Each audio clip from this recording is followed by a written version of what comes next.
So of course I'm having some technical issues. I usually use my phone, which has speaker notes on it, and it works as a kind of clicker for the presentation. It's not working. It was working perfectly fine earlier, but it's not now. So we're just kind of wing it and see what happens. All right. So kind of have to do 2 buttons, but I think I'll be okay. This is me. I know I look ridiculous, but hey, it's just kind of how I roll. Okay, I'm from Ireland, and I speak pretty fast, especially when I'm up on stage because I get a bit nervous. So I speak even faster then, and I kind of, so if I start speaking too fast, just somebody nod or whatever, and here we are. Just slow it down, be fine. Anyway, it's me, right? The fun thing about this photo, right? Obviously, I had to put it in because there's beer in it. I'd like to think I've lost a bit of weight since then, but I don't think I have. But hey, so if you Google worst dressed at Glastonbury Festival 2016 GQ magazine, you get me. It really annoys my girlfriend because I'm like, hey, I'm a GQ model. Because technically, are you in GQ?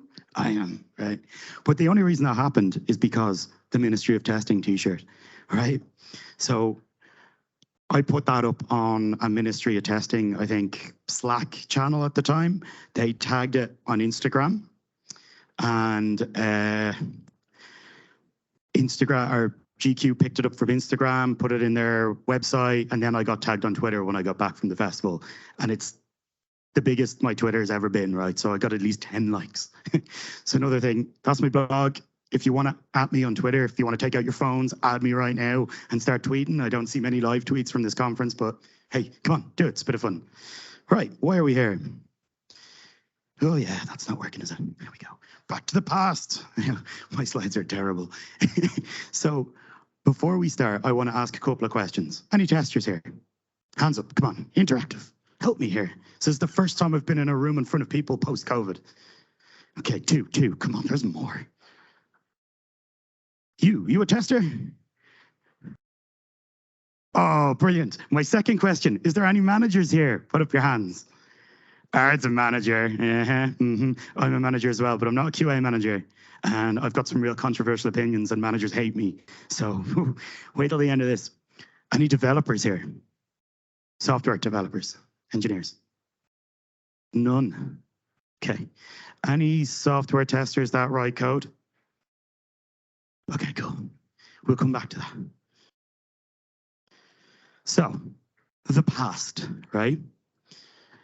I started out as a software tester, well, developer slash tester with my computer science degree, thinking I was going to be writing code all day. I got thrown into a room with a load of other testers, and I had to automate test cases. And the developers hated me. I hated them because they were off in another room. And it was, your test cases are crap. I was like, well, you know, you've changed the whole front end. Obviously, everything's going to fail. There was no empathy. There was no discussion. It was nothing. It was just both of us shouting at each other, usually over a tool like Bugzilla, right? Which is dead now, but Jira has replaced it. And in many ways, that's a lot worse. So we used to do handovers, dev to QA, QA to product, blah, blah, blah. It was awful, right? So devs always have trouble finding the wall, okay? They don't, or climbing the wall, they don't realize there's a door. Now, my developer friends tell me that this is a dev bashing slide. And yeah, it kind of is. Because at the time, that's what we thought. You know, there was an invisible wall between QA and between development and even between products, but it was invisible. We could walk through it. We just didn't know we could at the time. The real problem was we lacked empathy for each other. I didn't see the software engineer as my friend or an ally or an amazing person who's brilliant at their job. I just saw them as somebody I tag in Bugzilla. You know, even on nights out with the company, there was still that kind of segregation. You know, the testers would sit at this table and the developers would sit at this table. It was kind of mental. This is what our stand-ups look like. I like Simpsons, by the way. I think it's kind of relatable, hopefully. That's me. I'm Homer. I'm asleep. Testers used to hate stand-ups. We all hated the stand-ups. They went on for ages and ages. And what did you do yesterday? And what are you doing today? And nobody really cares. But I have to write something down and pretend that I'm doing something. It was awful. Planning was the same. We just slept through it, right? This is what a spec document looked like. We all seen these? Does this look familiar to anybody? Yeah. Awful, isn't it? What in the hell does any of that mean? It's like, but we had to kind of write test cases on the back of that or something. Who knows? It was boring, it was horrible, and there was no communication. So, back to the present. Where are we now? So this is loosely based, right, on a kind of team I used to work on a couple of years ago. What was the next step in the evolution? Most people will say, agile, right? Agile's just going to cure all these problems, not a problem. I'll give you a second to have a read of this, right, because it's funny.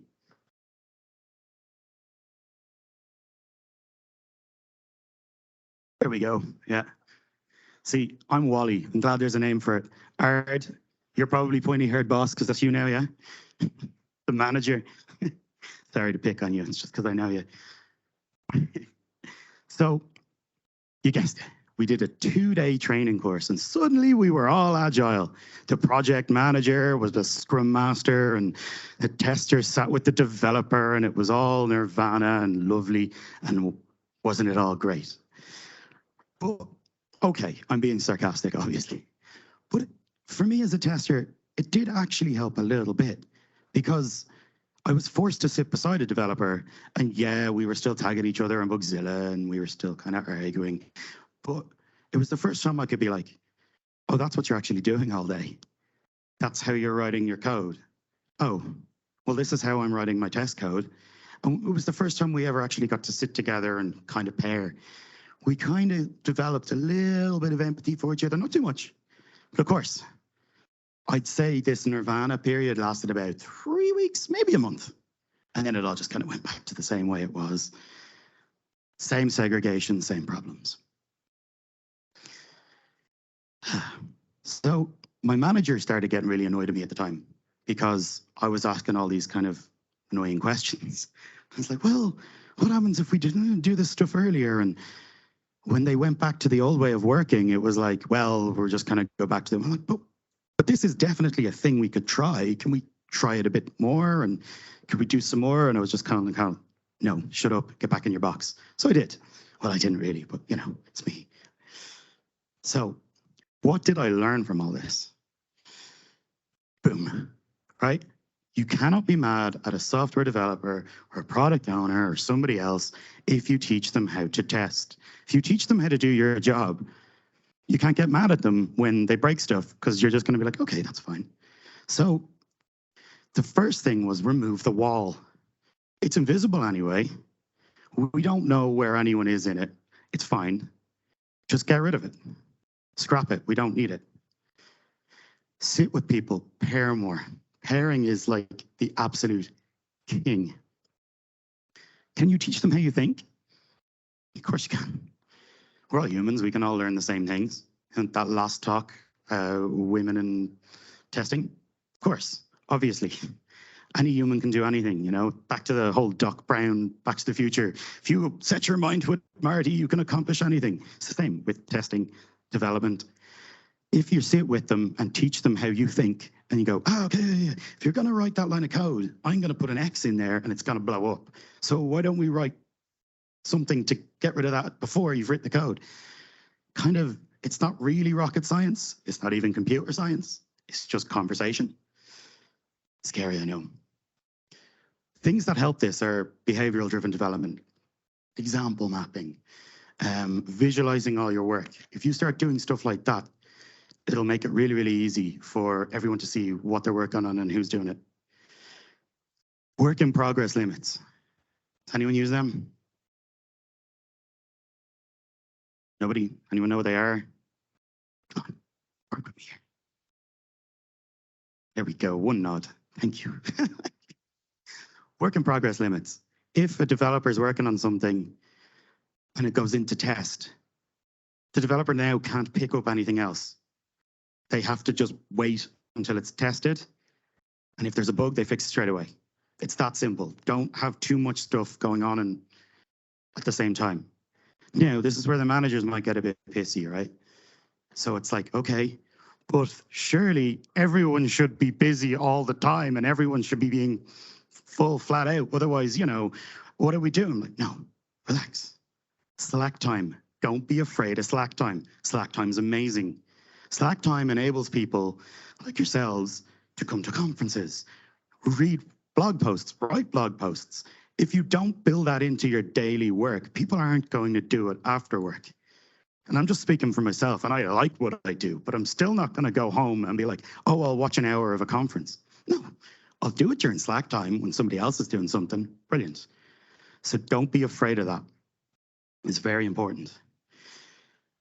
Also, this is kind of controversial again. I love being controversial. Scrap your bug tracking tools. Just get rid of them. Right. How many open bugs do you have currently? 4, right? Are they already in production? Yes, no? No, okay, that's good. Most of the time, there's a giant trove of bugs that have been in production for months. No one cares. No one's ever going to get to those bugs. No one's ever going to fix them, really. In fact, I was on a team once where the QA manager got annoyed and was like, okay, we've 100 open bugs here. We are now going to spend the next 3 sprints fixing all these bugs. And we did. It worked. Customer rang us. Going, hey, you changed your software. Yeah. We removed that stupid bug that's been in there since day 1. And they went, yeah.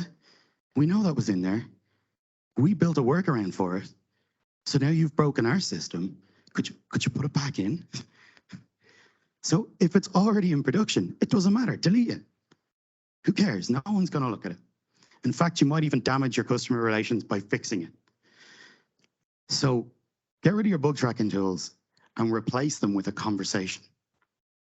Don't be like, oh, look, I'm raising a bug and I'm going to send it over to the developer. No, just go to the developer.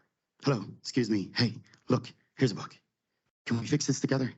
Or do you want to see how I made it? Exploratory testing with them. It works. It's really, really powerful.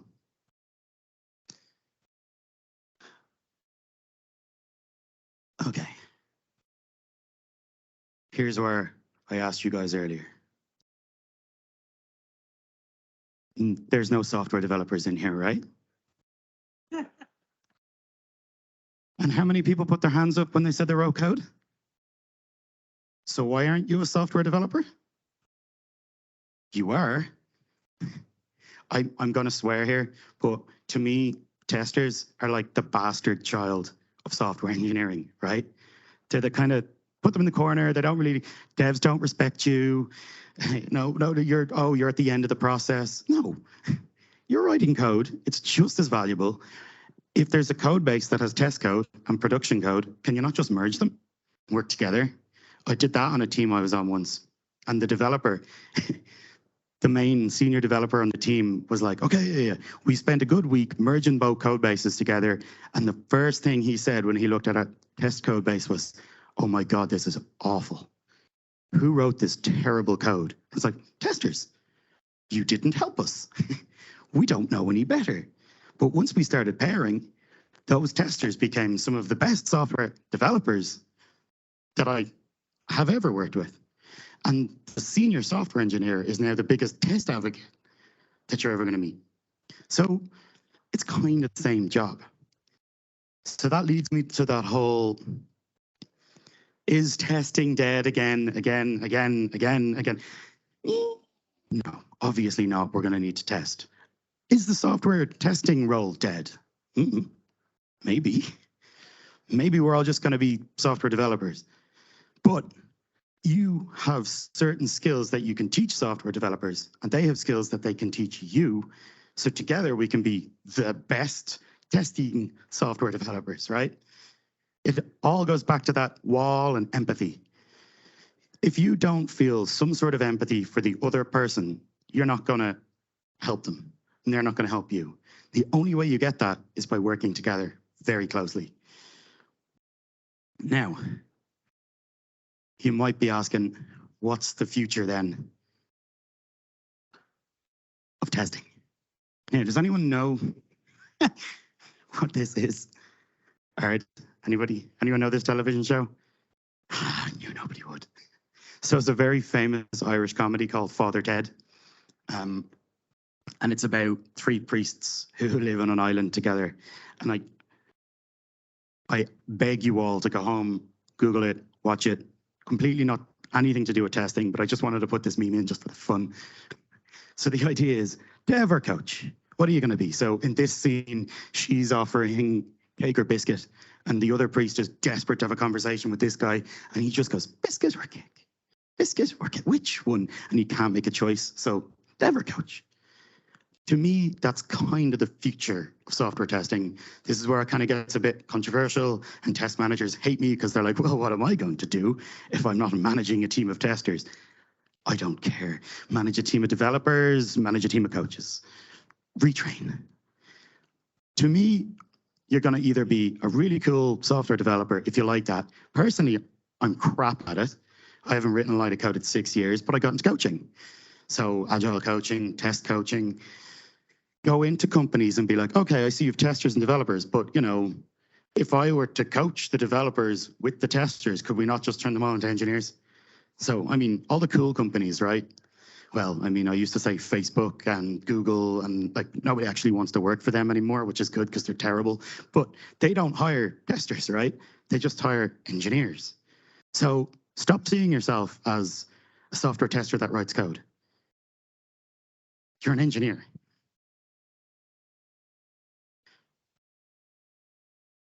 So, right, Darren, you've given us some ridiculous opinions. How do I start doing this?